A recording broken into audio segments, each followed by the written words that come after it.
আসসালামু আলাইকুম এভরিওয়ান, আমি ট্রেড উইথ তানভীরের পক্ষ থেকে আমি তানভীর আপনাদের সবাইকে আমার নতুন ভিডিওতে স্বাগত জানাচ্ছি। আমি বেশ কিছুদিন থেকে ভিডিও দিতে পারছি না।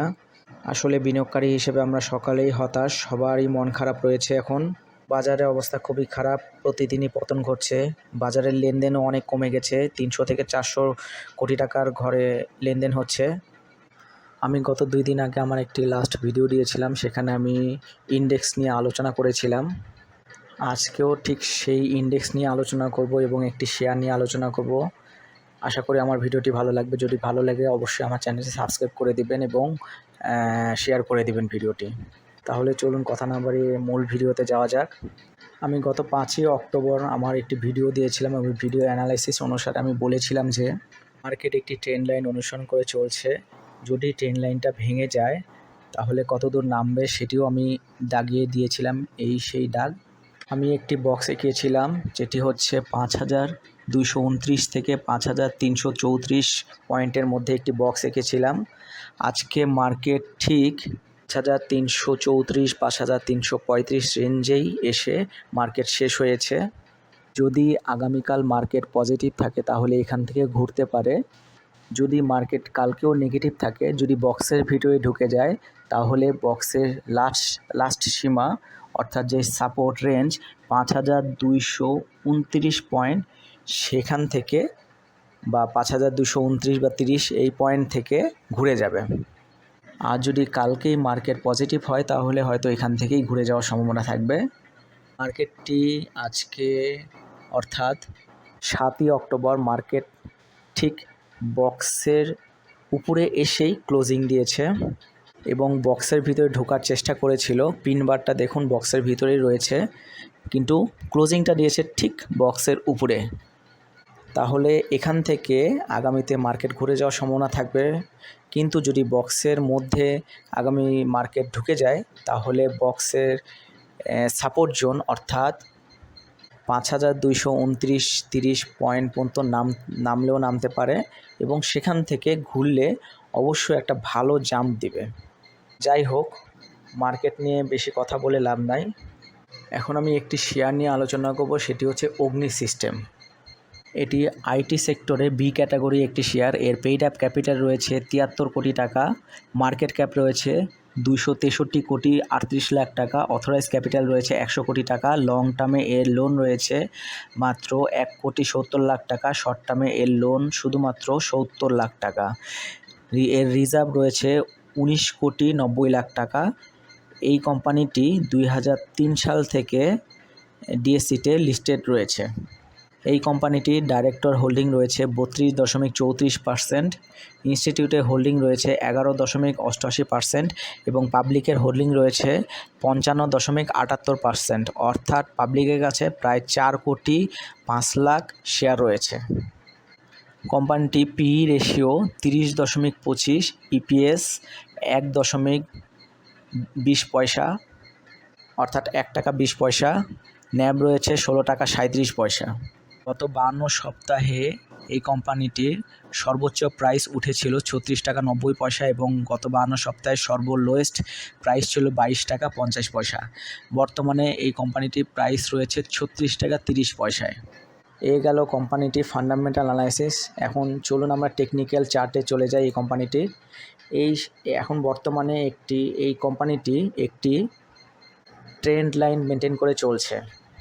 দেখুন, একটি আপওয়ার্ড বক্স এখানে আঁকা রয়েছে, সেই বক্সে ওঠানামা করছে, অর্থাৎ এই বক্সের সিলিংয়ে বাধা পেয়ে নিচে নামছে এবং বক্সের তলানিতে বাধা পেয়ে উপরে উঠে যাচ্ছে বারবার। অর্থাৎ এটা বলা যাচ্ছে যে 2020 সালের আগস্ট সেপ্টেম্বর মাস থেকেই এই কোম্পানিটির এই অবস্থা চলমান। অর্থাৎ টানা 4 মাস ধরে এই কোম্পানিটির এইরকম অবস্থা চলে আসছে। তার মানে যেই বক্সটি আঁকা হয়েছে, যেই জোনটি আঁকা হয়েছে, এই জোনের মধ্যেই 2020 সালের আগস্ট সেপ্টেম্বর মাস থেকে অর্থাৎ প্রায় 4 বছর ধরে এই একই ট্রেন্ড লাইন মেনটেন করে চলেছে। অর্থাৎ যখনই এই ট্রেন্ড লাইনে আপে চলে যাচ্ছে কোম্পানিটি, তখনই বাধা পেয়ে নিচের দিকে প্রাইস নামা শুরু করছে এবং সিলিংয়ে এই ট্রেন্ড লাইনের সিলিংয়ে এই ট্রেন লাইনের সাপোর্টে যখন বাধা পাচ্ছে তখনই আবার কোম্পানিটি ঘুরে উপরের দিকে প্রাইস চলে যাচ্ছে। এই 4 বছরে যতবারই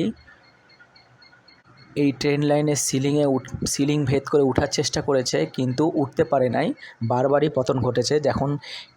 যেমন 2022 সালের জানুয়ারিতে একবার, 2022 সালের মার্চে একবার, তারপরে 2023 সালের জুনে একবার, এই পরপর 3 বার ট্রাই করছিল সিলিং ভেদ করে উপরে উঠে যাওয়ার জন্য, কিন্তু কোনোবারই সফল হয়নি। বারবারই সিলিং থেকে বাধা পেয়ে নিচের দিকে প্রাইস পতিত হয়েছে।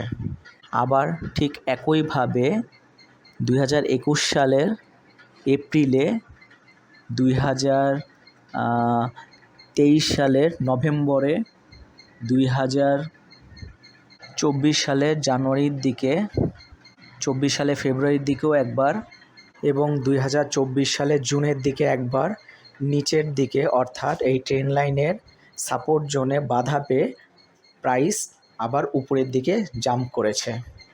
এখন বর্তমানে যেই প্রাইস রয়েছে 36 টাকা 30 পয়সা, এটি এই ট্রেন লাইনের সিলিংয়ের দিকে অবস্থান করছে, অর্থাৎ এখান থেকে প্রাইস পড়ে যাওয়ার সম্ভাবনা অনেক অনেক বেশি।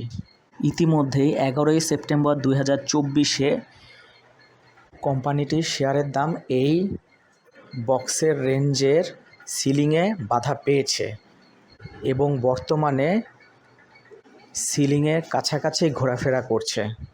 হয়তো আরেকবার সিলিংয়ে বাধা পেয়ে প্রাইসটি নিচের দিকে আসার সম্ভাবনা অনেক অনেক অনেক বেশি, কারণ এটি গত 4 বছর ধরে একটি স্ট্রং জোন ক্রিয়েট করেছে।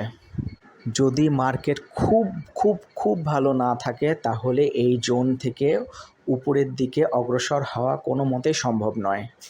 যাই হোক, মার্কেটটি যদি এই 4 বছরের ট্রেন্ড লাইন ভেঙে উপরে উঠতে চায় তাহলে শেয়ারটির সাথে সাথে মার্কেটের পজিশনও অনেক অনেক অনেক ভালো থাকতে হবে। তা না হলে এই শেয়ারটির এই জোন থেকে বেরিয়ে আসা সম্ভব নয়। যাই হোক, আপনাদের যাদের এখানে এই কোম্পানিতে ইনভেস্টমেন্ট রয়েছে তারা আমার এই ভিডিও দেখে অনেকেই উপকৃত হতে পারেন। যদি এই ভিডিও আপনাদের সামান্যতম কাজে লাগে তাহলে অবশ্যই আমার চ্যানেলটি সাবস্ক্রাইব করে দেবেন। তো আজকে এই পর্যন্তই।